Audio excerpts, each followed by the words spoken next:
Bonjour à tous et merci d'être avec nous. Ça s'est débloqué un petit peu sur la route entre Pointe-à-Pitre et Jarry, mais l'opération escargot continue, vous le savez, depuis 2 jours maintenant, parce que les planteurs de canne ne sont toujours pas satisfaits. Ils n'ont pas encore eu satisfaction sur leurs revendications, ce qui fait que la Guadeloupe est un petit peu bloquée vers le Moule, un petit peu vers Bémao, et ça va peut-être continuer. Ils parlent même de durcir le mouvement, et précisément au moment où le ministre de l'Intérieur, M. Gérard Darmanin, il est arrivé en Guadeloupe et il va être reçu cet après-midi par le président du Conseil général. Voilà pour ce qu'on pouvait dire en avant-propos. Je vous présente tout de suite nos invités de la journée. Pierre Plaisance, auteur de ces 2 gros livres que vous voyez là. L'habit mien, c'est un jeu de mots, des ouvrages sur la commune qu'il aime le plus, la commune des Abîmes, des ouvrages qu'il faut lire, c'est en 2 tomes, hein, le cheminement des Abîmes, et puis là, la partie la plus intéressante, enfin à mon point de vue, les repères historiques, on en parlera tout à l'heure avec lui. Nicole Véréplat, chargé du public scolaire dans l'instant Fria Pinsonna, sera avec nous tout à l'heure. Stéphane Chourout, comme tous les jeudis, tous les mercredis, chargé de développement et de communication à l'ASFO, lui aussi sera là.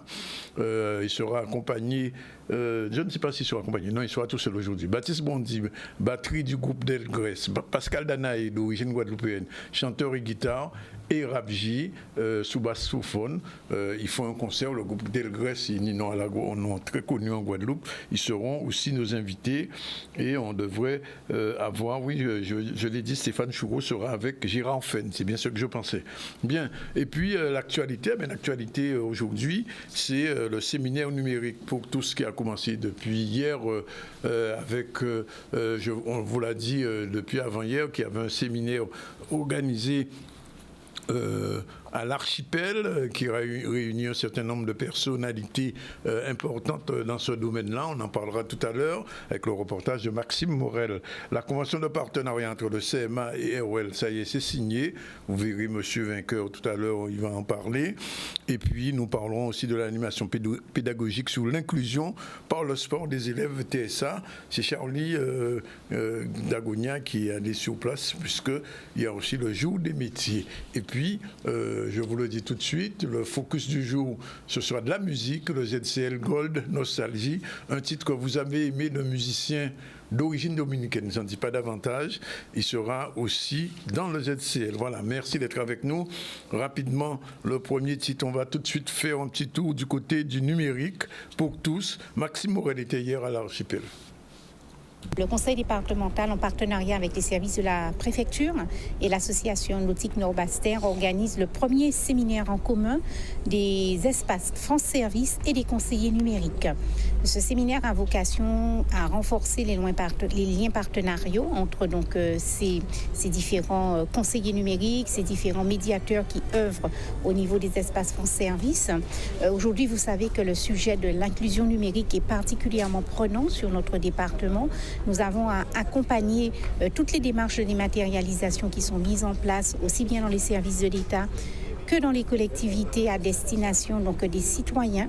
Et donc, il était important pour nous de rassembler ces conseillers numériques et ces espaces France Service de façon à mutualiser les démarches, à se rencontrer, à se connaître et surtout à évaluer les besoins qu'ont ces personnes qui exécutent ces missions de médiation numérique auprès de la population pour mieux les outiller et permettre demain que cette inclusion numérique soit un vrai levier d'insertion sociale et économique des publics. On voit qu'il y a un développement assez fort des France Service. Aujourd'hui, en Guadeloupe, on est à 33 espaces France Service, c'est-à-dire que l'habilisation est totalement complet en termes de maillage territorial. Donc, il y a vraiment un espace qui permet aux habitants de la Guadeloupe d'être à 20 à 30 minutes de chez eux, de ces espaces qui sont assez importants. Et puis, en plus, on finance 51 conseillers numériques en Guadeloupe par les services de l'État.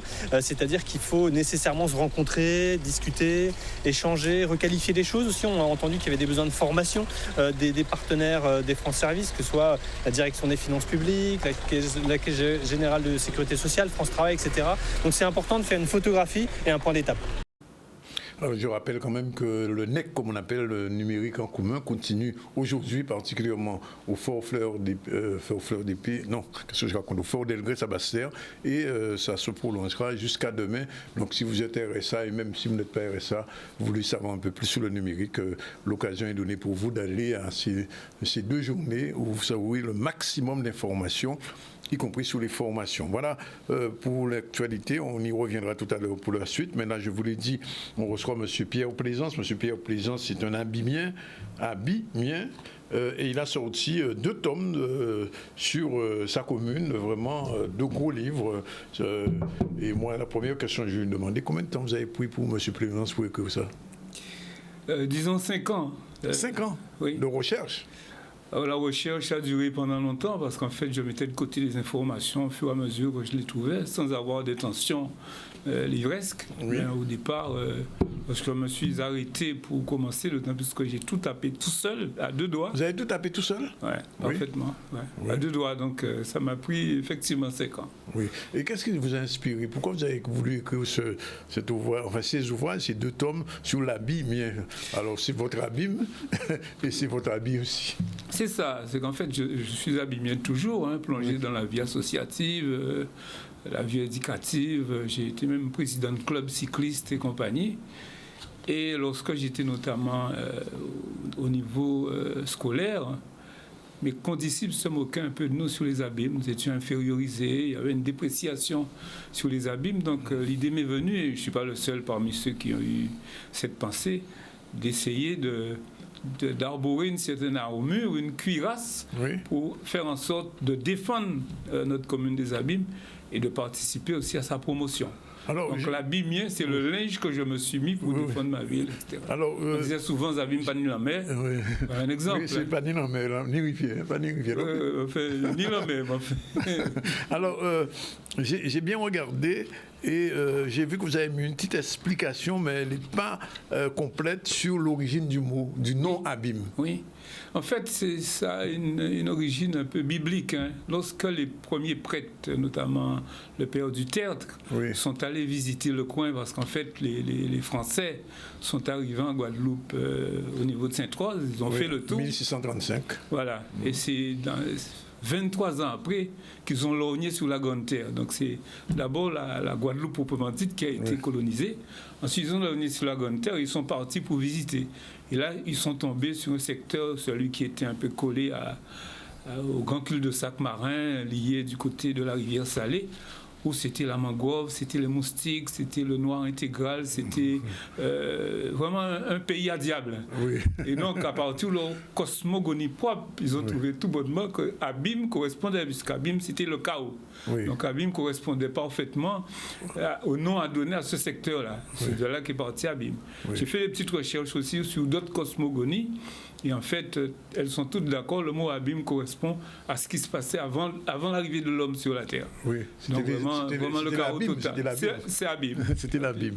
Bon, alors, ce que je remarque quand même, c'est que ces 2 ouvrages, ces 2 tomes, ce sont 2 tomes, sont à la fois, il y a tout. C'est politique, c'est social, c'est sportif, mais bien sûr, en lisant ça, vous n'allez pas vous faire que des amis, Mais c'est la vérité. Si moi j'exprime ce que j'ai vécu, j'ajoute que j'ai été pratiquement le directeur de cabinet de Frédéric Jalton. Tout à fait. Pendant une bonne trentaine d'années, j'étais dans son ombre, il y avait une fusion entre lui et moi.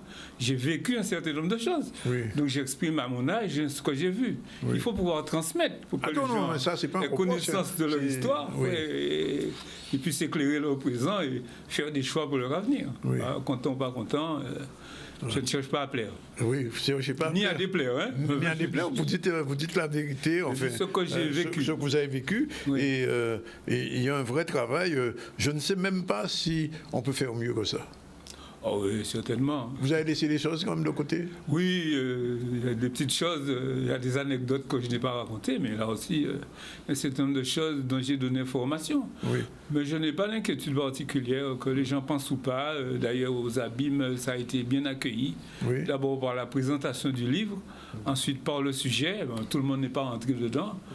Mais je pense que tout le monde y trouvera certaines vérités. Il y a de quoi boire et manger, comme on dit. Oui, je crois. Parce que c'est un véritable travail. Alors, c'est un travail à la fois d'historien et presque de sociologue que vous faites là. Oui, alors j'ai voulu surtout raconter l'histoire plus sociologiquement à partir de ce que j'ai vécu moi. Oui. Alors c'est historien parce que j'ai cherché des dates, des faits qui sont réels, à partir desquels, à certains endroits, j'ai donné mon point de vue. Oui, j'ai vu par exemple... J'ai sorti des choses qui vont surprendre. Qui sont inédites, non, par exemple, sur M. Nabajot, par exemple. Oui. On s'est quand il a disparu il y a quelques années, on s'est beaucoup posé de questions. Jusqu'à maintenant, on ne sait toujours pas de quoi il est mort. D'une crise cardiaque, comme on dit, puisqu'il ça fait l'objet d'une opération. Oui. Enfin, on ne pensait pas que c'était aussi avancé. Mais il est vrai que dans sa famille, ses frères ont tous les deux sont morts de crise cardiaque. Donc, je pense qu'il y a peut-être quelque chose qui était familial chez les garçons. Oui. Et alors, par contre, c'est pas un reproche, mais c'est un constat. Oui. On parle peu d'Éric Jalton dans ce bouquin. Oui, parce que j'ai dit que c'était du XXe siècle. Oui. Éric Jalton, c'est le 21e. Donc c'est le prochain, c'est le 3e tome. Je ne sais pas, mais en fait, il y a matière à évoquer sa vie politique. Oui, tout à fait. Si je parle de lui maintenant bien, on dirait que je le soutiens. Je parle de lui en mal, on dirait que je le condamne. Donc le meilleur, c'est pour l'instant, de le laisser gérer et on aura un bilan. Un bilan, c'est toujours à la fin. Un bilan, parce que j'ai vu, vous avez réussi quand même à trouver la plupart des maires des abîmes. Oui. Il y a un gros travail. Vous avez travaillé aux archives, c'est ça? Partout. Archives départementales de Goubert, beaucoup. Oui. Archives de l'évêché. Oui. Certaines archives comme à Capester, Bello. Oui. Je ne parle pas des archives des abîmes, puisque j'y étais. Vous étiez dedans. Oui. J'ai pu y trouver. Oui. Je suis allé aussi à Aix-en-Provence, où il y a les archives de l'outre-mer. Oui. Il y a les archives de Paris, il y a le Conseil d'État à Paris. J'ai pu aller partout et fouiller et trouver certaines réponses. Alors, sur le plan religieux aussi, on apprend beaucoup de choses sur les abîmes. Oui, c'est une commune qui a une vocation religieuse et qui, pendant longtemps, a drainé surtout autour du Vendredi Saint. Les processions habituelles. Beaucoup. Même hors période sainte, il y avait toujours des pèlerinages qui étaient organisés au Calvaire. Même des gens venaient de Marie-Galante et de compagnie, partout. Oui. Ouais. Alors, quand on voit ça, moi, je vous pose la question et ça va peut-être pas vous surprendre, mais quand même, les abîmes sont une véritable grande commune de la Guadeloupe. Hein. Je ne parle pas seulement de la superficie de la population qui est la première, mais enfin, il y a beaucoup de choses qui se sont faites là aux abîmes. Oui, le problème, c'est qu'Abîmes, c'est le centre géographique. Oui, tout à fait. Et c'était un territoire qui foncièrement était disponible, accessible, où tout pouvait se résoudre, notamment en matière vivrier. Oui. Donc, en plus, la classe politique a toujours cherché à rester au centre de la Guadeloupe pour pouvoir prendre ses décisions. Par exemple, dans les années 1740, le gouverneur de Clieux a cherché à faire en sorte que sur ce territoire, il y a la capitale. Hein. Oui, justement, j'allais y venir avec vous. C'est ça. Pourquoi les abîmes n'ont pas été la capitale?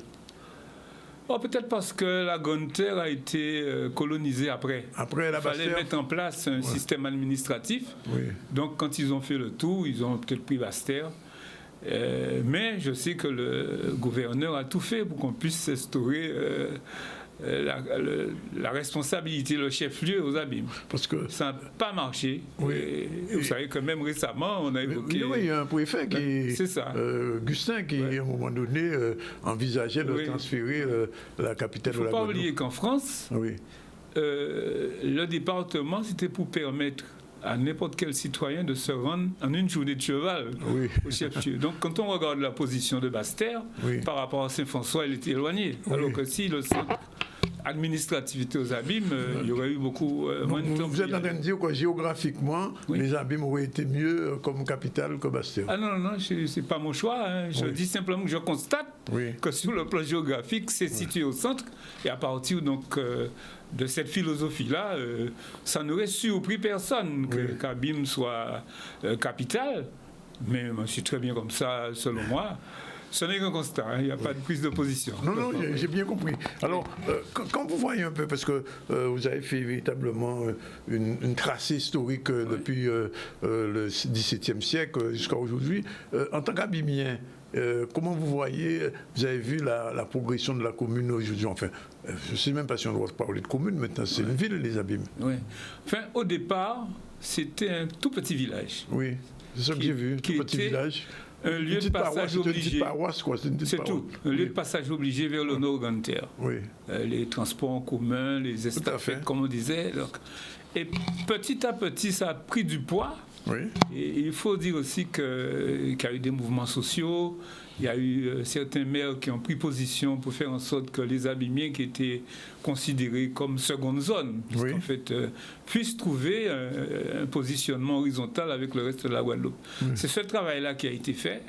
Et aussi le fait qu'après le cyclone 28, il y a eu la Guadeloupe qui a été arasée. Complètement. Marie-Galante a tout perdu. Oui. Donc même les Marie-Galantais, puisque le gouverneur Félix Sébré, en 1937, quand il est arrivé, il a cherché à reconstruire.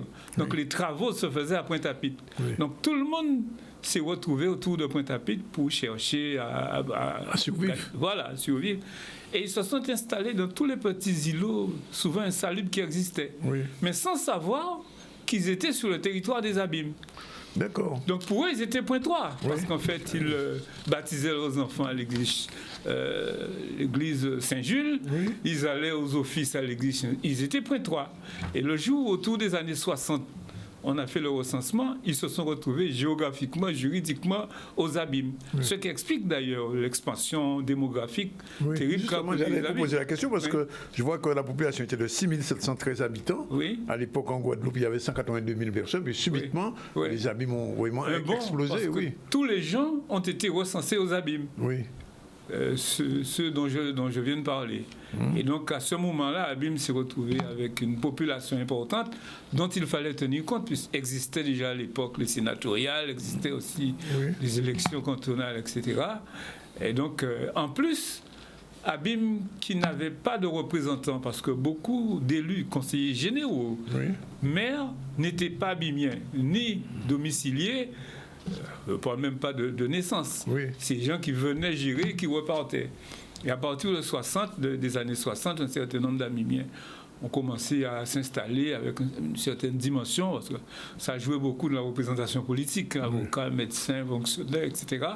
Et alors, à ce moment-là, on a été obligé d'en tenir compte pour les élections. C'est ainsi que M. Gargare a tenu compte de la position des Abîmes pour faire de M. Combé Auguste Ier adjoint au maire des Abîmes, en 1968, son suppléant. C'est donc à cette année-là aussi que Frédéric Jalton s'est retrouvé candidat aux législatives, que Lacoma était suppléant d'Isette. Ce moment-là justement, sous Lacoma, j'ai vu qu'il a une drôle d'histoire, M. Lacoma. Oui, en fait, c'était un peu le favori d'Olimé. Oui. Et il a un peu été saboté, on peut dire ça comme ça. Oui. Disons que saboté parce que M. Fleury Maurice, qui était maire à l'époque, dont Lacoma était premier adjoint, n'a pas voulu de lui. Oui, parce que Fleury avait été élu maire grâce à l'appui de Jalton. Oui. Donc Fleury, en tant qu'homme d'honneur, en tant que militaire, a voulu rendre envoyer l'ascenseur, comme on dit. Voilà. Et ça a posé problème. Alors, on apprend aussi que, parce qu'on l'oublie un petit peu, que la canne à sucre a joué un rôle important aussi. Oui, c'était tout le territoire. C'était de la canne à sucre. Partout. Là où se trouve le stade actuellement, là où se trouve la maison des jeunes. Et pourtant, l'usine se trouve à Darboussier. L'usine se trouve à Darboussier. Et ça faisait un drôle de déséquilibre. Enfin, Darboussier était propriétaire de 4/5 du territoire cannier des Abîmes. Ah bon? L'usine d'Arboussier. Donc, lorsqu'on a introduit notamment le chemin de fer, c'était pour transporter les cannes à Darboussier. Et la population abimienne travaillait aussi à Darboussier. Jusque-là, mentalement, Abîmes, c'était le grenier de Pointe-à-Pitre, le grenier de Darboussier. Ce qui explique qu'on n'a pas construit d'usine sur les Abîmes, mais surtout du côté de Darboussier. La proximité aussi de la mer permettait questions relatives au déplacement. Alors, j'ai cru comprendre quand même, vous en parlez un petit peu, qu'il y a eu presque une petite polémique sur un morceau de Pointe-à-Pitre qui appartient aux Abîmes ou un morceau des Abîmes qui appartient à Pointe-à-Pitre. Non, en fait, Pointe-à-Pitre n'existait pas. Voilà, c'est ça. Lorsque les Français ont créé les territoires, ils ont créé le quartier. C'était d'abord le quartier qu'on a créé. Avant toute chose, le territoire, c'était le quartier. Donc il y avait le quartier des Abîmes Grand-Fonds, qui comprenait ce que nous appelons aujourd'hui Pointe-à-Pitre. Et lorsque on a créé un canal pour permettre de pousser les récoltes vers la mer, puisque le port est important dans tout le territoire, ça a coupé le territoire des Abîmes en deux. Une partie tournée vers le nord, qui était tout ce qui était vivrier, territorial, une partie tournée vers le sud, qui était justement le port. La Pointe-à-Pitre. Voilà, le port s'est développé terriblement au point que le dynamisme qu'il déclenchait était tellement important qu'on a décidé qu'il fallait, puisqu'on avait installé une petite administration de ce côté, de faire de cette partie-là une nouvelle commune. On a donc détaché une partie. Donc c'est un morceau des Abîmes qui devient... C'est un morceau des Abîmes. Oui. C'est ainsi que Pointe-à-Pitre est né. Et ce qui a fait polémique, parce que finalement, au bout de quelques temps, Pointe-à-Pitre se développait tellement qu'ils avaient besoin de plus d'espace. Voilà. Mais alors, le vrai Pointe-à-Pitre, qu'on parle par exemple du côté de Fouillol, etc., tout ça c'était encore des Abîmes? Tout ça c'était des Abîmes au départ. Alors la Darse, par exemple. Même la Darse? Mais la Darse faisait partie des Abîmes. Il n'existait pas de Pointe-à-Pitre. Il faut visualiser cet aspect-là. Donc finalement, Pointe-à-Pitre a pris... D'ailleurs, on appelait ce secteur-là le morne renfermé. Parce que lorsqu'il pleuvait, l'eau stagnait de ce côté-là. D'ailleurs, la Guadeloupe, la Grande-Terre, c'est un pays de morne quand on regarde partout. Alors, un dernier petit mot quand même. Vous parlez de processus d'abéminisation, une quête identitaire. C'est quoi l'abéminisation? C'est l'appropriation de la réalité démographique, territoriale, au profit des Abîmes. Jusqu'ici, Abîmes, c'était une suggestion de Pointe-à-Pitre, une dépendance de Pointe-à-Pitre, jusqu'au jour où les gens ont lutté pour faire des Abîmes une ville des Abîmes. Je prends le cas de Belle-Plaine qui est important. Tout à fait. Quand on regarde ce qui se passe au niveau de l'usine, avant, la mangrove, c'est un territoire qui est en dessous du niveau de la mer. Donc, quand on y va pour les madères, les crabes, on patauge. L'usine ne voulait pas en entendre parler parce que ça lui posait des problèmes de gestion. Le jour de multipression, notamment à Perçu du canal Belle-Plaine, à ce moment-là, des terres se sont trouvées asséchées. Et l'usine a dit, comme les terres sont asséchées, elles sont dorénavant les nôtres. Mais il y avait des gens qui, depuis plusieurs décennies, vivaient. C'est là où ça a déclenché le problème. La grosse bagarre entre l'usine et les gens des Abîmes. Et c'était cette lutte-là pour enlever de l'occupant. L'usine était considérée comme un occupant. Enlever de l'occupant la prétention à la propriété pour la donner à des Abîmiens. C'est ce que j'appelle la bimianisation. Alors, c'est un dernier mot. Frédéric Jalton a été un maire, député, etc. des Abîmes, très important. Mais j'ai l'impression que M. Olimé aussi a beaucoup pesé dans la vie politique abîmienne. Oui, terriblement, parce que Olimé, c'était le successeur de Bloncourt. Bloncourt qui était un avocat qui avait d'abord soutenu les syndicalistes. Tout à fait. Bloncourt est parti, il a eu des menaces de mort. Il est parti en France. Il était à la cour d'appel, il a eu des menaces de mort, il est parti. Il a quitté. Il a quitté sans démissionner. Sans démissionner. Donc, et Olimé s'est retrouvé. Olimé, qui était premier adjoint, s'est retrouvé faisant fonction. Puis, mais il a lutté beaucoup au Conseil général pour la défense de Belle-Plaine. C'est d'ailleurs, quand on regarde les armoiries de la ville, il y a une partie de Belle-Plaine qui est concernée. En tout cas, bravo quand même pour ce travail. C'est un véritable travail important et ça va laisser une belle trace de toute manière. Parce que, il faut le dire aussi, il y a beaucoup de photos. Vous avez eu du mal à trouver des images? Oui, j'ai rencontré plus de 200 personnes à qui je suppliais de me donner une photo. Il y a des photos que je n'ai pas trouvées. J'ai cherché de partout. Et puis... Parce qu'il y a une photo que je n'ai jamais vue, c'est la photo de Paul Valentino. Oui. et de Frédéric Jalton. Oui, vous avez lu l'histoire sur Paul Valentino. Tout à fait. C'est du racisme. Hein? Oui, absolument. Monsieur Catala, avec M. Catala, maire de Créteil. En tout cas, c'est un ouvrage que je peux conseiller d'abord aux Abimiens, bien sûr, mais à tout Guadeloupéen. Oui. Parce que vraiment, c'est un travail historique important que vous avez fait et qui mérite vraiment, c'est la raison pour laquelle je vous ai invité, aux Guadeloupéens qui n'ont pas encore lu. Si ils n'ont pas lu, eh bien, vous pouvez le trouver, je ne sais pas, il coûte 29 €. Vous avez fait des signatures déjà ? J'ai commencé. Vous commencez ? On va trouver à la FNAC, on va trouver à la Maison de la Presse. Oui. Je vais continuer. En tout cas, merci d'être venu. C'est moi beaucoup. Et bravo pour ce travail. Si dans chaque commune, il y avait un plaisance dans chaque commune, pour faire un travail aussi important. Le communal dans chaque commune devrait pouvoir s'en inspirer. Merci d'être venu. Voilà, il est 12h57. Ouais. On prend la première pause, on se retrouve pour la suite. À tout à l'heure. Oui, vous pouvez y aller. Merci beaucoup. Moi, mettez un petit mot.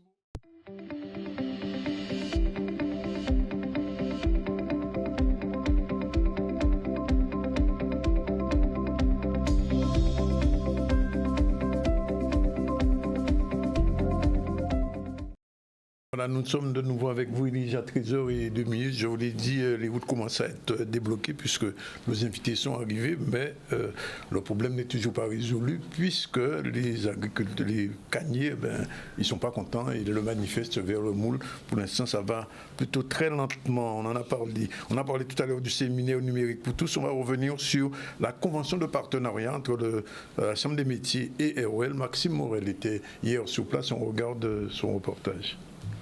C'est un plaisir et puis c'est une grande satisfaction de savoir qu'aujourd'hui nous avons signé ce partenariat avec le groupe ROL. C'est la première fois que la Chambre des métiers se fait équiper en plateau technique par un équipementier, notamment ROL. Donc je suis très heureux et puis c'est un partenariat, nous sommes partis pour 5 ans, qui sera évolutif tout au long de l'année. C'est très important pour nous d'accompagner la jeunesse dans la formation des bonnes pratiques à l'installation dans la climatisation et surtout sur des équipements de dernier cri. Donc on voulait être à l'initiative de ce partenariat. Nous sommes en train de rénover complètement notre plateau technique et on aura du matériel neuf qu'on pourra installer, que nos jeunes pourront, pour la rentrée de septembre, pourront utiliser sans aucun problème. Cet accompagnement va se faire en plusieurs parties. On va fournir du matériel qui va être installé pour l'année prochaine dans le CFA de Guadeloupe.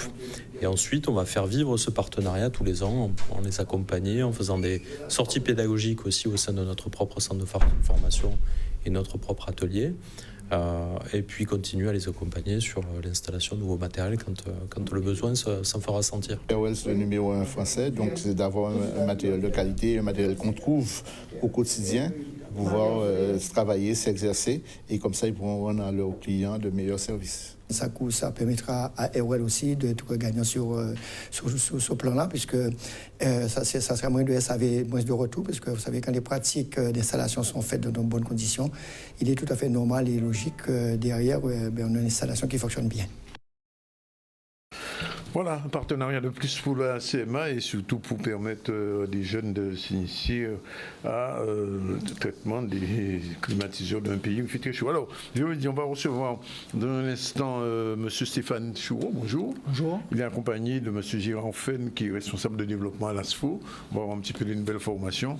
Mais avant, des petits mots comme chaque quinzaine avec Nouvelle Voix, l'instant Fouillapin. On a envie de dire qu'il y a de nouveau, puisque le fruit à pain dans sa nouvelle dimension. Oui. Eh bien, bonjour tout le monde, merci de recevoir nous. Oui, je dis là, nous décidons d'aller bien plus loin. Parce que ça fait quelques temps, grâce à ZCL Canal 10, nous avons parlé de fruits à pain, enfin, nécessité de manger. Mais je dis là, nous avons essayé de voir qui nous avons transformé relation, rapport, nous ni avec fruits à pain, qui nous avons mis place à dans la vie, vient nous tous les jours. Oui. Donc, en qui commencé un passage, si nous voyez des petites images là. Oui, des images que vous voyez. Oui, donc sur les premiers là, c'est par rapport à pied fruits à pain. Parce que nous avons l'eau. L'eau, nous avons dit, ah oui, fruits à pain, là, on mettait à bord, planter à l'entour de la case là. Racine il a fait qui c'est là, il a jeté feuilles, il faut y a peine à venir qui etc. Donc si technicien là peut trouver un diapola union pied fruit à pain à l'œil, si peut monter à pas ça là, peut-être premier là c'est né. Voilà. Oui, mis ça là. Oui. Alors, mis on exemple, là nous a dit que ou non pied fruit à pain à l'entour Casao, il peut participer même à dans décor à jardin à eau. Et là nous avons regardé bien de près, nous avons voir son pied fruit à pain que yo entretiennent que yo taillé. Il pas très haut ça là. Il pas très haut. Il pas très haut parce que yo taillé, yo empêché de monter. Ni moyen empêcher de monter. Eh bien oui, on couper, on tailler convenablement et c'est ça nous avons fait au niveau de l'association là. Nous avons lancé une opération pour demander moun de contrôler le développement à pied fruit à pain. Ils contrôlent pied bois d'ailleurs. Parce que là où fruit à pain la montée, il dit par exemple 10, 15 mètres, 20 mètres de hauteur. C'est là que non seulement on ne peut pas prendre, mais là où prend un haut là, il tombe, il n'est pas bon encore parce qu'il est blessé. Alors que là, si nous regardons bien, même si on a 2 ans, 3 ans, il peut aller choisir un fruit à pain. Pour vous-même, on vient nous côté où. À n'importe quel moment, on peut faire un cadeau à fruit à pain parce qu'il y a pas autant de mains comme ça. Donc son premier manière nous a dit que puisque nous comprenons tout ça nous peut faire et puis tout ça nous a dit dans à présent on change manière nous va comporter on mettait à dans vie à tous les jours. Il faut dire aussi Nicole, c'est que ces pieds fruits à pain ils pousser comme ça à pas mon qui a planté pieds fruits à pain on pas de guerre qui a planté pieds fruits à pain. Non pas de cas mon pas de cas planter fruits à pain pardon fruits à pain il a pousser et lui même là parce que sinon par le dit racine là quand il bocase là il qui pété béton là enfin ça reste à vérifier mais sinon moyen aussi très pratique c'est que vous avez racine là on va couper par aussi là il qui a bocase là et ça arrête là quand on l'autre de l'argent quand on l'autre pieds fruits à pain. D'accord. Donc faut nous habituer et c'est bien là ça. Donc ça souvent ça c'est un aspect. Un deuxième aspect c'est dans ça gens moun ka manger fruits à pain. Nous là dit ça. Mais nous tenons aussi des photos nous mener là qui a montré que non seulement au niveau à plat l'argent au café mais qui gens ou peut décorer tabac là va une manifestation il y a qui a parti des éléments là nous ni on décore ça là c'est fruits à pain il y a qui fruits à pain qui là en salade donc vrai feuille à fruits à pain c'est une feuille à fruits à pain pour décor là et premier là sont à pas fruits à pain sont on pas sec qui capable participer à dedans mais fruits à pain là on va décorer on va sculpter même bitin et à dans manifestation à dans soirée à dans restaurant tin des artistes qui jacques travailler fruits à pain là et là nous avons on d'autres dimensions aussi fruits à pain fa aussi. Ben oui. Ça. Alors, quoi dit ça? Vous savez qu'il est là? Oui, alors justement. Alors, justement, ça m'a pu là d'ailleurs. Alors, ça là, c'est là où on fouille à peine qui j'ai bien mis. Il y a ôté bonnet là dedans et il y a foué force là, il y a mettre ça au four, pas besoin de faire rien d'autre avec force ça. Et là au point, mais on n'irait pas préparer là. Stéphane Bordé pour ça là. J'avais eu café grillé. Oui. Et bien, gardez bien aussi derrière que vont d'autres gens là où on va monter pire encore au niveau gastronomique. Avec fruits à pain. Oui. Alors là, il faut qu'on va au bon. Parce que là, nous changeons de vitesse, nous changeons de niveau. Alors, là, qui est là? Ils sont sauce à fruits à pain? Non, après on sauce à fruits à pain, sincèrement, on ne peut pas dire non. Parce que mais sans savent, si vous voulez trouver ça, à Yabemaro, à Kamise Colliné, qui sont spécialistes à fruits à pain. Oui, ils sont spécialistes. Et là, on peut trouver fruits à pain là au top niveau. Donc, si vous voulez encore montrer tout ça, ça veut dire que toute parole nous a dit, c'est bien là ça concrétiser qui place fouille après la capon est là. Et dernier niveau là, c'est au niveau à septième là parce que nous avons travaillé au niveau à l'école là.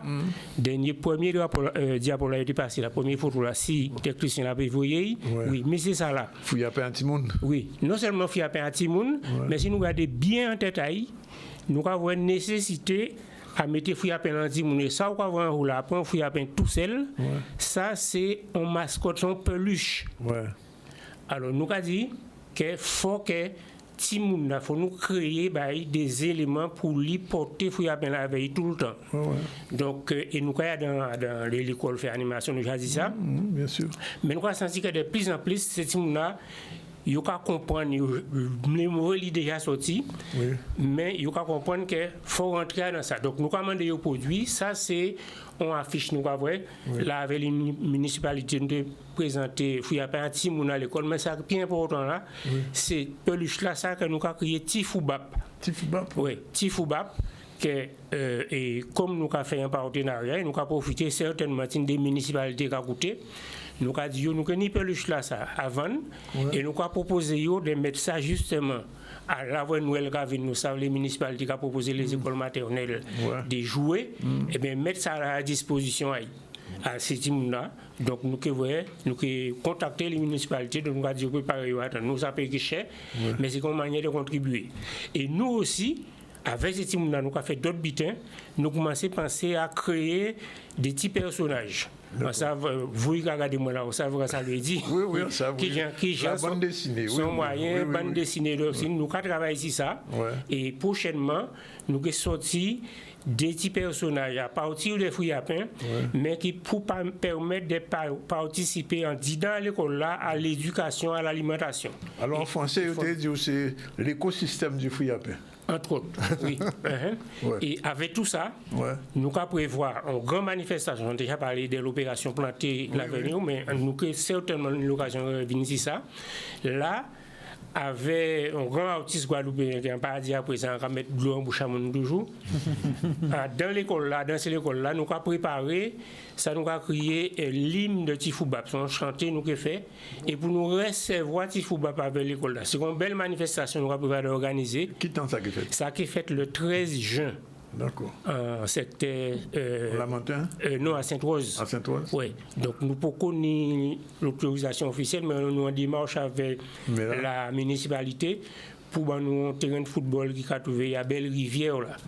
Et là, nous avons semblé les écoles à Lamentin qui déjà travaillé si projet Planter l'avenir dans mon école.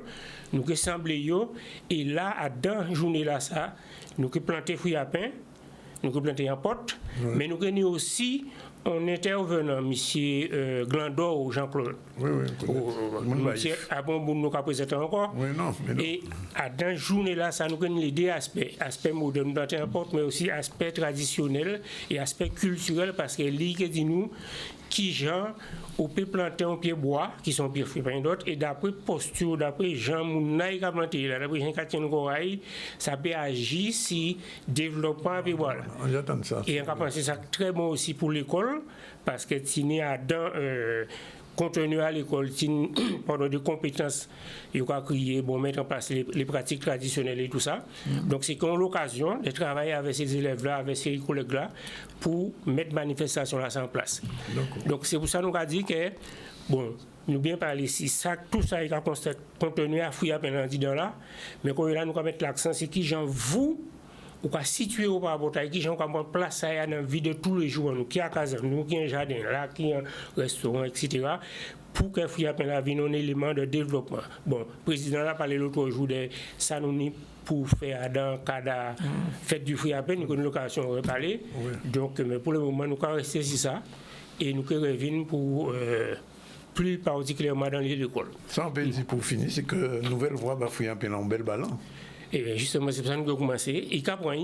Et ça nous content, c'est qu'on loue d'autres monde parce qu'on loue habitant à monter, enfin, à d'un des trois habitants à monter là, à part nous qui fait ça. C'est d'autres monde qui c'est de côté nous aller, nous t'ai invité, moi particulièrement, et à trouver mon âge ensemble. Mais pour moi, c'est ça qui est important. Parce que si vous avez fait promotion, là, on va parler de vous-même, mais là, on va déplacer. Par exemple, si nous voulons monter à un anniversaire, on va vous dire bonjour pour ces gens à Lance Bertrand. Dans anniversaire là, on pouvait tout décor là nous monter là, il fait de façon un peu spontanée, mais soulever ça à rentrer. Et ces travail là, ça accompagné ça. Et avec les agrotransformateurs, nous avons prévoir aussi justement que organiser gens qui veulent créer entreprise ailleurs, etc. Le moment arrivé pour nous organiser, il y a dit ça pour aller chercher fruits à pain, mais travail là, il a fait. Et nous avons lancé un appel pour ces gens-là, mais aussi pour les gens qui ont fait l'école, qui veulent, parce que sinon on demande. Mais au niveau association, nous avons besoin de renforcer pour nous pour préparer ces biens-là. Donc, si nous place à Nouvelle Voie ou à l'entour à Nouvelle Voie, pour les gens qui sont intéressés de créer des documents, monter des projets, pour que nous répondions à la demande qu'il y a dans ces écoles-là. Nous disons bien merci et puis notre soleil. Ok, merci. Et continuer de travailler là si Fouillapin. Et nous allons changer de registre parce que nous allons parler de l'ASFO. Bonjour monsieur Chourou et bonjour monsieur Pen. Est-ce qu'il y aura un BTS Fouillapin? On n'y est pas encore. On n'y est pas encore. Parce qu'il y a déjà un travail qui est fait sur le Rhum. Oui, il y a un travail qui est fait sur le Rhum. Et puis c'est une belle initiative, celle qu'opère le monsieur, puisque ça permet justement de se réapproprier un produit du terroir qu'est le fruit à pain. Et lui donner tout un développement. Voilà. Alors monsieur Fen, merci d'être là. Vous êtes responsable du développement et il y a des nouvelles formations qui vont débarquer à l'ASFO. Tout à fait. Je suis, comme vous le dites, responsable de formation au sein chargé du développement au sein de l'ASFO. Et on a plusieurs formations qui vont sortir cette année. Oui. Mais avant tout, il est important de noter qu'il s'agit pour nous de mettre en place des formations qui sont en adéquation avec les attentes du marché. C'est ça. C'est-à-dire on ne se réveille pas comme ça en se disant qu'on va mettre en place des formations. La démarche première... Il y a une adéquation, vous voulez dire. Tout à fait. C'est-à-dire que l'idée, avant d'arriver au moment où nous sommes en disant qu'on lance quelque chose, on écoute les appels du marché, on analyse, on prend les tendances et on propose des formations qui sont en adéquation. En adéquation déjà pour le jeune qui va préparer son BTS en alternance et aussi pour l'entreprise. Pour le marché, oui. Tout à fait, parce que l'entreprise... Le système de l'alternance via l'apprentissage est fort intéressant pour l'entreprise. Ça peut être une période d'essai d'une année, voire 2 années si c'est un BTS. Et là, ça permet à l'entreprise de voir avec qui il a affaire, de cheminer.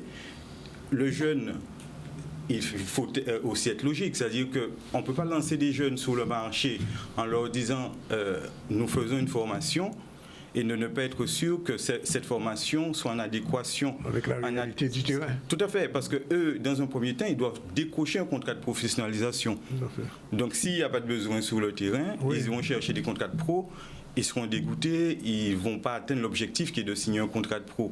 Tandis que si on respecte tout le cycle, c'est de répondre à un besoin, qui est le besoin du marché, en proposant à un jeune qui cherche de l'alternance et à la fin des fins, tout le monde trouve son compte. L'entreprise répond à un besoin de l'environnement et que pour pouvoir continuer son cheminement, le jeune, lui, gagne en expérience professionnelle. Exactement.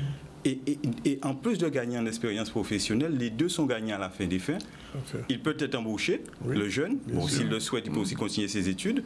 Mais c'est une façon aussi pour l'entreprise, déjà pour le jeune d'être inséré, et par la suite pour l'entreprise de trouver une main-d'œuvre qui est déjà formée à l'image et à l'atteinte de ses objectifs en tant qu'entité. Alors, donc vous avez créé le BTS technico-commercial. Qu'est-ce que c'est exactement ?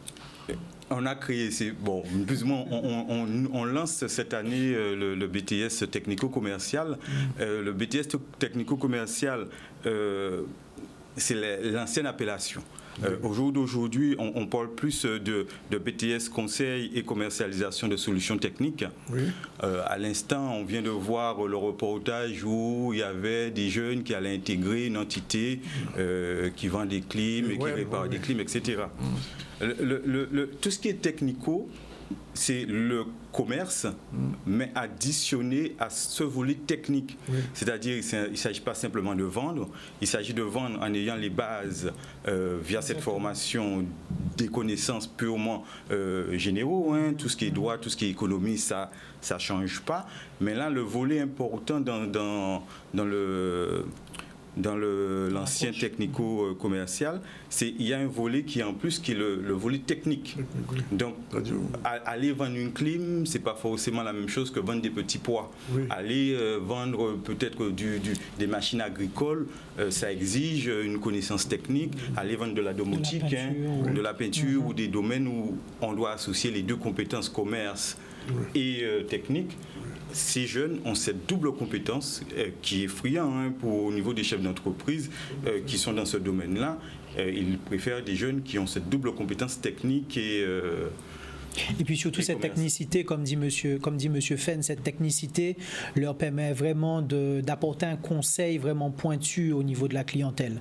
Et sur des produits un peu plus techniques comme la peinture ou les appareils agricoles, comme il a dit, c'est nécessaire vraiment que le jeune puisse s'approprier le produit, connaître vraiment le produit, maîtriser la fiche technique et l'argumentaire de vente qui va avec. C'est la raison pour laquelle on a choisi de proposer cette formation, donc le BTS technico-commercial qui maintenant est devenu le BTS CCST, donc conseil et commercialisation de solutions techniques. D'accord. Alors il y a aussi dans les métiers du marketing opérationnel, le MMO. Oui, on a aussi le MMO, mais avant tout, je vais continuer dans cette direction en disant ce BTS est à destination de jeunes qui ont un bac à consonance technique. Tout à fait. Aussi bien des bacs ST2I, ST2I, 2D, bac pro commerce. C'est-à-dire qu'il y a des jeunes qui s'inscrivent dans des métiers purement techniques tels que le génie civil ou le monde du bâtiment. En intégrant ce genre de formation, ils sont doublement meilleurs que quelqu'un qui va arriver et qui a simplement la compétence commerciale. Okay. Donc eux, c'est une double compétence en fait. C'est surtout cette double compétence qui est et technique. Et qui fait qu'ils arrivent à se démarquer et à vendre et à conseiller plus facilement pour la vente et la commercialisation de ce genre de produits. Et ce sont des jeunes après qui peuvent être technico-commerciaux, qui peuvent être chefs de vente, donc aussi des négociateurs ou des responsables commerciaux. En gros, ce sont les missions qu'ils mènent généralement. Alors pour le MMO, le marketing opérationnel, c'est une continuité. Oui. C'est une continuité. Le MMO, c'est précisément une licence professionnelle métier du marketing opérationnel. C'est une formation licence, c'est un bac plus 3 qu'on développe en partenariat avec l'IAE de La Réunion. Donc c'est vraiment... le métier premier, c'est de permettre à un jeune de se professionnaliser dans le métier du marketing. Oui. Et d'être un collaborateur performant dans tout ce qui est vente, booster les ventes, booster la commercialisation des produits. Et c'est vraiment un allié, quoi. C'est-à-dire que c'est vraiment... On ne peut pas produire et ne pas vendre, quoi. Donc, c'est vraiment un collaborateur. Puis c'est la continuité du BTS technico-commercial et puis ça permet vraiment aux jeunes d'acquérir des compétences encore plus abouties au niveau du commerce et de la vente. Donc, vraiment que le jeune puisse développer ces compétences-là et que l'entreprise puisse avoir un profil encore plus pointu sur cette maîtrise. Alors, une compétence qui est nécessaire en Guadeloupe beaucoup, c'est les ressources humaines. Oui. Parce que beaucoup d'entreprises souffrent du manque de ressources humaines et quelquefois les conflits naissent à l'intérieur justement parce qu'on n'arrive pas à gérer cet aspect. Alors je vois que vous avez fait un MBA en ressources humaines. Est-ce que vous pouvez le présenter en quelques mots? Le MBA ressources humaines, c'est une continuité comme vous dites. C'est-à-dire que chez nous, au niveau de l'ASSO, on a déjà une licence. Et à la demande des entreprises qui nous font confiance, on a ce besoin de monter en compétences. On a besoin d'un palier supplémentaire et c'est l'objectif du MBA RH qu'on met en partenariat dès la rentrée prochaine avec la grande école qui n'est plus à représenter, qui est l'ISG Paris. Oui. Donc l'ISG sera le partenaire sous ce diplôme-là. L'avantage de cette alternance sur ce diplôme-là, ce sera une journée par semaine. Une journée par semaine, donc ce sera beaucoup de disponibilité pour le jeune au sein de son entreprise. Et le niveau, c'est vraiment un niveau Master 2, c'est un diplôme reconnu au RNCP niveau 7. Donc, comme vous dites, cette personne sera amenée à accompagner les entreprises dans tout ce qui est conflits sociaux. Et puis cette cadence d'un jour par semaine permet d'avoir un jeune qui est davantage présent en entreprise. Donc ça permet à la fois aux jeunes de développer son expertise terrain et aussi à l'entreprise de pouvoir bénéficier davantage de la présence de ce jeune au sein de sa structure. Alors ce MBA, il se fait sur combien de temps? C'est 2 années. C'est-à-dire il y a la première année et la deuxième année, mais c'est à la fin des fins un diplôme de niveau 7, c'est un niveau Bac plus 5. Il faut entrer dans Bac plus 4 à peu près. C'est-à-dire on rentre avec un Bac plus 3 la première année et on fait la deuxième année qui délivre ce diplôme. C'est-à-dire que les étudiants peuvent prétendre à ce type de formation d'une licence RH. D'accord. Alors, la dernière formation, c'est le DCG, le diplôme de comptabilité et gestion aussi, nécessaire dans l'entreprise aussi. Incontournable dans l'entreprise, c'est-à-dire que le comptable, lui, il est là pour conseiller, pour donner la température au niveau de la santé de l'entreprise à l'instant T. Ça, c'est une réalité. Maintenant, quand vous regardez chaque jour sur les réseaux sociaux ou sur les sites professionnels tels que France Emploi ou l'APEC, il n'y a pas un jour où il y a 4 ou 5 propositions d'emploi dans ce domaine de la comptabilité. Absolument. Et donc, nous, on y va dans le sens où, déjà parce que le marché le demande, les jeunes, on les a aussi chez nous, soit en BTS compta ou soit en licence, parce que nous, on va intégrer nos jeunes à partir de la 2e année du DCG, avec la possibilité d'avoir ce qu'on appelle des bénéfices en fait de la première année. Et c'est surtout, comme je vous disais, de répondre à ce besoin qui indispensable et qui est en pénurie sur le marché localement. Donc, et puis un des objectifs aussi au travers de ces formations, c'est de pouvoir proposer la continuité à nos étudiants, puisqu'un jeune qui par exemple commence sur un BTS MCO peut ensuite passer par une licence MOO, par un master commerce international après. Donc c'est vraiment continuer sur cette même lancée pour nos étudiants, donc proposer une continuité au niveau des formations. Un dernier mot, Stéphane, quels sont les avantages de se former à l'ASFO? Alors, l'avantage, justement, on a parlé de continuité en termes de formation, ce qui est intéressant pour nos jeunes, parce que là, par exemple, avec l'MBA ressources humaines qu'on propose, un étudiant peut commencer en BTS SAM, il peut s'orienter sur une licence GRH, puis sur un MBA RH. Il y a une continuité. C'est ça, il y a une continuité. Un jeune qui rentre en BTS, il peut arriver au Bac plus 5 avec l'ASFO sans souci au jour d'aujourd'hui. Voilà, d'autant plus qu'on permet aussi à nos étudiants de voir comment ça se passe à l'étranger, donc au travers notamment des voyages d'études qu'on met en place. Là, on a 2 classes actuellement qui sont en déplacement à l'étranger. Donc, la licence MO qui est sur Miami et la licence GRH qui est sur le Canada. Donc, c'est l'opportunité pour nous de permettre aux jeunes de pouvoir mettre en pratique ce qu'ils voient en cours sur un territoire étranger. Donc, vraiment voir aussi comment ça se passe là-bas et puis réseauter, tisser vraiment un réseau au niveau international pour après pouvoir amener des compétences sur le territoire. Donc ça aussi, c'est vraiment un des fers de lance de l'ASFO. Du coup, l'ASFO se met au sommet de la gamme, là. On y travaille. Bon, continuez.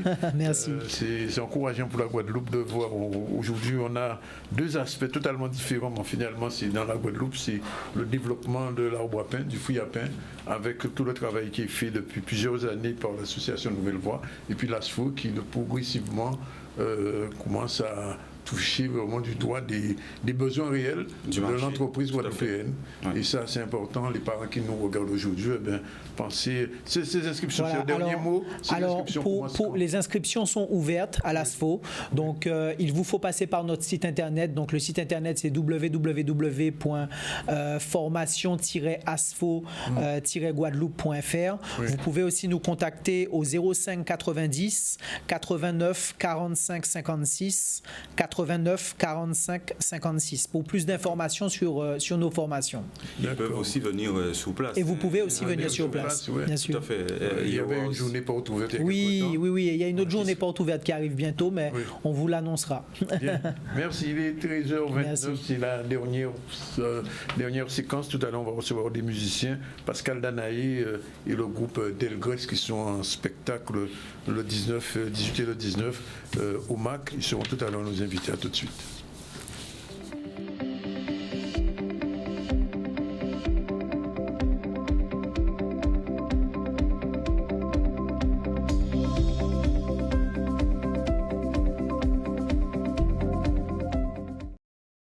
Voilà, c'est la dernière séquence du ZCL News. On va recevoir dans un instant le groupe de blues rock, le Francis de Guadeloupe, avec Pascal Danaï et ses amis. C'est Delgrès, bonjour. Bonjour. Merci d'être avec nous. Vous êtes en concert demain et après-demain, c'est bien ça? Oui, c'est ça. Et vous étiez en Martinique déjà? Non, on va en Martinique après. Vous allez en Martinique après, ouais. On nous voit en Martinique. Avant de venir à vous, on revient à l'actualité. L'actualité, c'est l'animation pédagogique sur l'inclusion par le sport pour les élèves. Charlie Dagonia était sur place, on regarde son reportage. L'objectif est de sensibiliser la communauté éducative aux pratiques inclusives. L'idée, c'est de pouvoir justement faire participer nos élèves spécifiquement atteints de troubles TSA. Et ce sont des compétences aussi transférables aux autres élèves en situation de handicap. Donc c'est vraiment donner au fait, à nos collègues, à la communauté éducative, des outils et des ressources pour pouvoir accueillir les élèves dans de meilleures conditions. Alors il faut savoir que c'est très difficile parce que chaque TSA est un cas particulier. Il n'y a pas, comment dirais-je, des comportements types. Donc on peut aller de l'hypersensibilité à l'hyposensibilité pour une même information. Donc il y en a qui sont très kinesthésiques, d'autres qui n'aiment pas qu'on les touche. Donc il y a une adaptation vraiment au cas par cas à faire. Mais on peut comprendre que ce soit difficile pour l'enseignant, mais on peut leur proposer des outils. Voilà. Et puis des observables qui leur permettent d'anticiper les crises, d'anticiper les problèmes pour qu'ils puissent être intégrés dans cette école et que tout le monde puisse travailler en harmonie. Le trouble du spectre autistique, c'est un trouble neurodéveloppemental complexe aussi et qui est multifacette. Donc le diagnostic est reconnu depuis 1996 et pour parler vraiment de TSA, on va retrouver ce qu'on appelle la dyade autistique, c'est-à-dire un déficit de la communication et des interactions sociales et des comportements répétitifs ou des intérêts très restreints. C'est une initiative très intéressante parce qu'il y a une forte demande, puisqu'on parle de l'inclusion dans les textes de loi de 2015. Et malheureusement, le personnel enseignant n'est pas formé à l'accueil de ce type de troubles qui manifestement augmente de jour en jour. Nous avons de plus en plus d'élèves qui ont ce problème de TSA. Et nous devons les former, les aider à faire cette inclusion en EPS. Mais cette inclusion qui est utilisée en EPS peut se faire également dans les autres disciplines, que ce soit maths, français ou autres. Déjà, on va faire une présentation générale où on va présenter le TSA, le trouble du spectre autistique, et aussi donc les spécificités pour essayer de faire en sorte que nos équipes en fait, puissent comprendre déjà le trouble pour mieux l'appréhender. Et après, donc, pratique sur le terrain, donc proposer des ateliers sportifs pour justement montrer comment faire. Voilà, donc expliquer en théorie, mais montrer aussi dans la pratique comment faire. Voilà, il est 13h38 avant de parler musique avec Delgrès. Et bien justement, on va faire un petit focus sur un personnage musical, quelqu'un qui a marqué la musique caribéenne. Je vais parler de Gordon Anderson. C'est un chanteur musicien dominicain, leader et fondateur du groupe mythique musical qui s'appelait Exile One, créé en 1973. Il a inventé le rythme cadence calypso qui a révolutionné la musique moderne dans la Caraïbe et même à travers le monde. Exile One est le premier groupe antillais à avoir vendu plus de 60 000 albums. Avec le titre Akiaka, un hommage qu'il avait rendu à la femme qui deviendra un tube mondial. On va écouter un petit extrait de Gordon Anderson et du groupe Exile One. C'est parti, on écoute ça.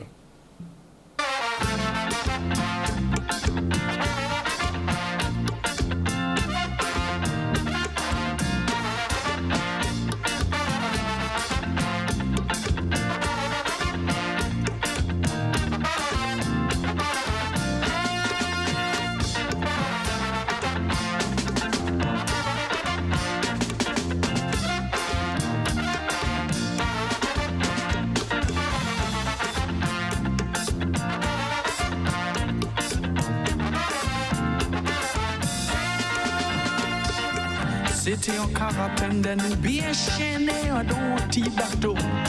Jour et nuit, nous coincés, nous bien bateau.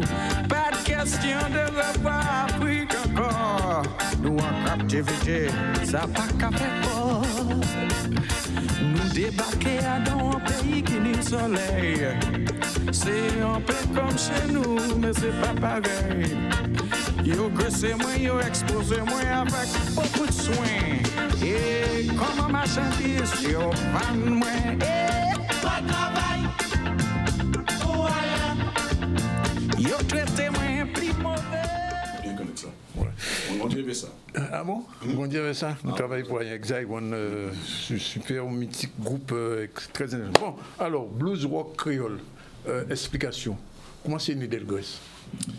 Delgrès, c'est né de mon besoin personnel. Moi, mes parents étaient guadeloupéens, mon père de Marie-Galante, ma mère de Pointe-à-Pitre. Et moi, je suis né à Argenteuil, en région parisienne. J'ai grandi, voilà. Ouais. Je suis né là-bas. Oui. Mais voilà, ça parlait créole à la maison. Évidemment, ça faisait partie de ma vie, de ma culture.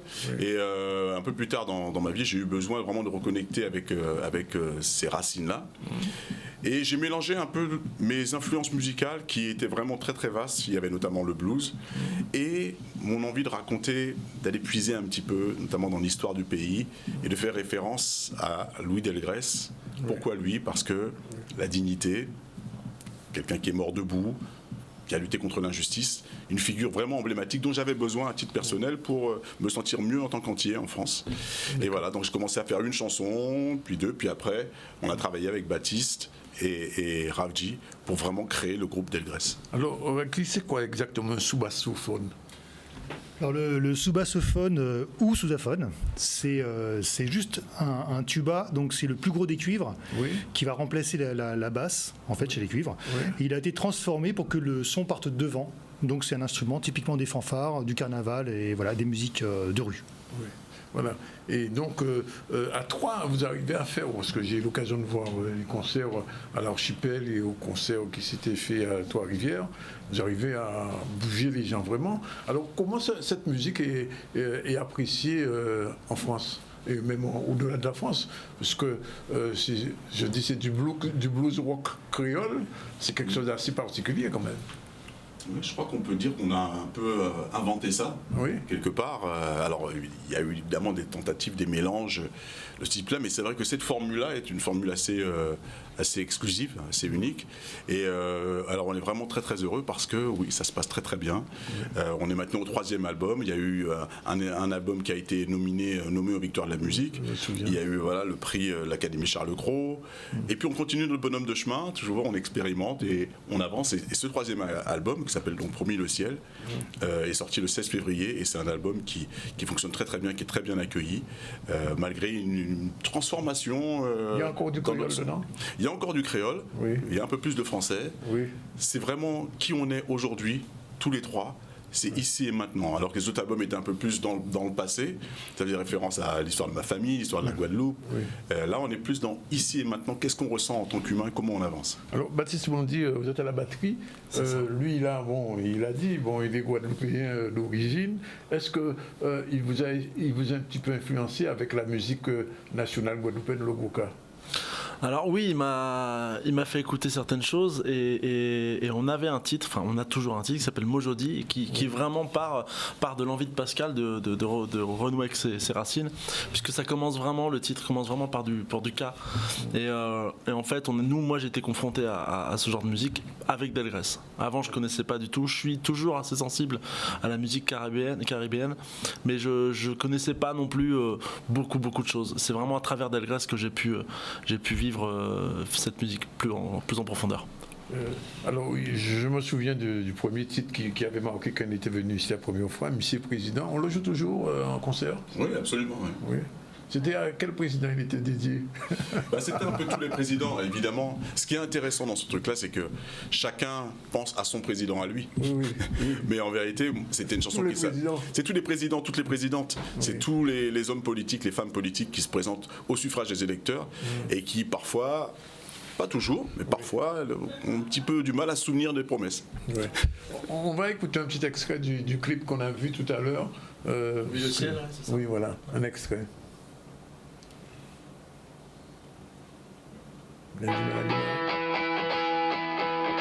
C'est arrivé en pleine nuit, un petit peu après minuit. J'étais déjà endormi, en 2 minutes je suis réveillé. Je me retrouve les chaînes aux pieds, pas le temps de respirer. Ils ont fait un signe de croix, on était tous baptisés. On m'a promis le ciel, en attendant je suis sur la terre. On m'a promis le ciel, en attendant je suis sur la terre à ramer.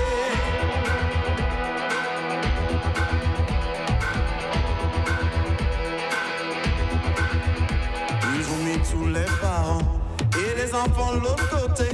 On était bien alignés, comme dans un supermarché. Avec eux pour voyager, pas besoin d'être habillés. Ils ont fait un signe de croix, on était tous embarqués. Ce type de musique, quand vous allez aux États-Unis, vous êtes déjà allé aux États-Unis? Oui, on y va régulièrement depuis le début de ce projet. Les Américains, vous connaissez, parce que c'est pas du jazz, c'est pas du rock, c'est pas du blues seulement, c'est un peu de tout ça. Oui, mais ils se reconnaissent dedans. Oui, bien sûr, j'imagine. Voilà, ils se reconnaissent parce qu'il y a des passerelles. Ouais. Et c'est ça qui est intéressant, c'est qu'on arrive à créer des passerelles avec tout un tas d'influences. Ouais. J'ai été ravi, par exemple, la dernière fois que je suis venu en Guadeloupe, d'aller rencontrer des tambouillés, des gens qui sont vraiment des gardiens du temple. Ouais. Et j'étais ravi qu'ils me disent, tu sais, dans ce que tu fais, on entend le gros cas, on l'entend dedans. Et sûr. Même dans des choses qui sont assez rock. Ouais. Donc, voilà, les Américains se reconnaissent dedans aussi, ils peuvent tout à fait se laisser aller et voyager avec nous. Alors, Pascal, ce qui vous manque ici aujourd'hui, c'est de venir à Terre de Blues. Oui, ça aurait du sens. C'est à Marie-Galante. Oui, à Marie-Galante. Bah, oui. Vos parents sont originaires de Marie-Galante. Et Terre de Blues, c'est un festival aujourd'hui international. On a reçu des Lorraine Hill, Ziggy Marley, enfin, etc. Vous pensez un jour venir à Terre de Blues? Ce sera avec plaisir. Je sais que ça a déjà été discuté les dernières années. Oui. Et parfois, c'était un peu compliqué au niveau de l'emploi du temps. Nous, on était aux États-Unis. Ouais. Mais en tout cas, nous, on serait ravis, effectivement, d'y aller. Puis pour moi, ce serait un symbole énorme. Oui. Alors, autre chose, ce qui est particulier avec votre musique, c'est que vous êtes 3. Et vous faites autant de bruit, entre guillemets. Comment ça se passe quand vous préparez un album ou un concert avec 3 musiciens? C'est incroyable, ça. C'est vrai que déjà on se trouve bien, on se connaît bien, on a une très très bonne osmose entre nous. Et déjà il y a le sousaphone qui prend une grande place déjà physiquement et dans la musique, dans le spectre musical, donc déjà ça prend un peu de place. Moi je fais quand même de la batterie, donc pareil, j'essaye d'être voilà, le plus entendable possible et simple. Et Pascal qui est là avec sa guitare et la voix un peu par-dessus. Donc c'est vrai que déjà nous 3, rien quand on joue que tous les 3, il y a vraiment un son et une ampleur qui arrive. Pour les albums, c'est ça plus des arrangements qu'on prépare en studio, voilà. Donc mais le gros du son d'Elgrès, on le fait vraiment à 3. Ouais. Voilà, c'est extraordinaire. Hein. C'est vrai. Quand on vous voit comme ça, on dit 3 musiciens. Bon, on va dire c'est une petite musique, mais c'est pour moi un gros truc même, une grosse machine. Merci. Non, c'est vrai. Et c'est de la qualité aussi. Et c'est une musique. Alors, comment ça se passe la composition? Ça part d'où? Alors, très souvent, comme on a beaucoup joué sur scène, ça part souvent du moment où on fait la balance. On est sur scène, les instruments sont branchés, on est ensemble, on se sent bien. Et il y en a un qui lance une idée, le deuxième réagit, le troisième réagit. Et à partir de cette idée-là, de ce qui se passe, moi, très souvent, j'ai une mélodie qui arrive. Avec la mélodie arrive un mot, 2 mots, et comme ça le texte commence à arriver petit à petit. Parce qu'avant d'Elgrès, vous jouiez déjà de la musique un peu partout. Qu'est-ce qui vous a influencé au départ? Beaucoup de choses. Vous avez été en Angleterre, je crois. Oui, j'ai vécu à Londres pendant à peu près 7 ans. J'ai voyagé, mais je crois que vraiment les choses qui m'ont influencé dès le départ, c'était tout ce qu'il y avait à la maison. On écoutait tout un tas de musique. Évidemment, il y avait du compas, c'est pour ça qu'on parlait de Gordon Anderson, ça faisait partie de la musique avec laquelle j'ai grandi, mais il y avait aussi Celia Cruz, la salsa, il y avait toute la musique africaine, tout ça. J'avais des sœurs qui écoutaient du rhythm and blues, qui écoutaient James Brown, un parrain qui écoutait du rock. Enfin bref, voilà, donc toutes ces choses-là, ça fait une espèce de chaudron là, dans lequel on mélange les choses. Et après, à titre personnel, quand je vais vraiment au fond de moi, il y a des choses qui me touchent un peu plus profondément, des moments où j'ai envie de voyager. Par exemple, j'écoute beaucoup de musique folk américaine. Oui. Ça m'aide. Il y a beaucoup de gens qui font du soubassphone. Alors, il y a beaucoup de gens qui en font dans le milieu du vieux jazz, Dixieland, New Orleans, et dans les fanfares funk, dans les carnavals. Donc, dans le sud-ouest, il y a beaucoup de bandas. Donc, à chaque fois, il y a un ou plusieurs sousaphones. Il y en a même dans les musiques antillaises. Moi-même, je fais partie d'un groupe qui s'appelle Caribop, où on fait de la biguine. traditionnelle, traditionnelle avec Marc qui fait à la fois ambianceur et suivant les moments qui peut faire aussi commandeur, c'est-à-dire que ça part en balle et donc il y a quelqu'un qui va distribuer les rôles, faire danser les gens, les farandoles, les rondes, etc. Et donc le sousaphone fait partie de ce trio Caribop. D'accord. Donc je fais des basses avec. Une dernière chose, cette musique au fait, bon, vous l'avez créée, j'ai dit ça, c'est du blues rock, etc. Un jour vous ferez un peu de musique antillaise, caribéenne, vraiment caribéenne. Ça vous est arrivé déjà d'en faire? J'en fais. Oui. Sur quel rythme vous en faites? C'est Delgrès. Ah bon, pour vous, c'est de la musique caribéenne aussi. Il n'est pas mauvais, ça. Bah oui, c'est de la musique caribéenne. Oui. Parce qu'en fait, la richesse de la Caraïbe, c'est justement cette diversité. Oui, c'est vrai. Et qu'on n'a pas encore exploité toutes les possibilités, même de mélange. Ouais. Voilà. Et qu'il y a toujours des enfants des Antilles qui sont là. Il y en a un qui vit à New York, il y en a un qui vit à l'autre bout du monde. Mais les racines, elles sont toujours là. Et du moment qu'on va les chercher, qu'on va puiser dedans, on va pouvoir les utiliser et mettre sa propre couleur dedans pour faire en fait grandir cette musique. Donc en fait, la musique caribéenne, on n'en connaît qu'une toute petite partie, tout est encore à créer. Oui. Et donc je pense qu'aujourd'hui, je fais une musique extrêmement caribéenne parce que justement, elle représente la richesse, une espèce de mélange qui est à la disposition de chacun. Mais vous arrivez à mettre quelques petites gouttes de zouk dans votre musique? Ah, alors... C'est vrai, vous marquez un point. Parce qu'effectivement, dans le dernier album, on a fait vraiment un hommage à la rythmique zouk sur une chanson qui s'appelle Pourquoi ce monde? Voilà, qui est vraiment quelque chose de plus zouk. Ok, ben rendez-vous demain soir au MAC et demain vendredi. Oui. Et quand à Margarante, quel lapsus? Ce sera à Martinique. samedi en Martinique, pardon. Ouais. Et ce sera à l'Atrium. Et la prochaine fois, on vous verra, ce sera Terre de Blues. Hein.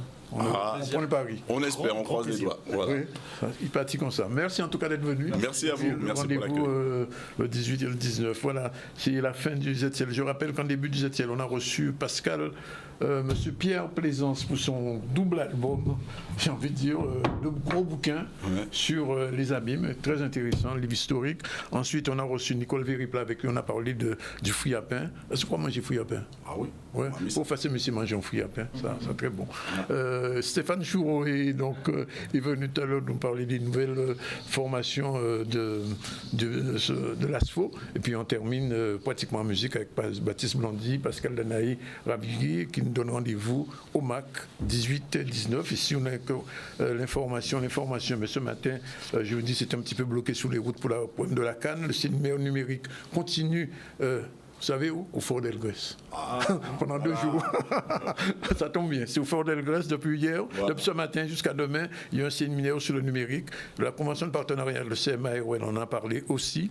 Et l'animation pédagogique sur l'inclusion dans le sport des élèves. Voilà, c'est fini pour aujourd'hui. Merci d'être avec nous.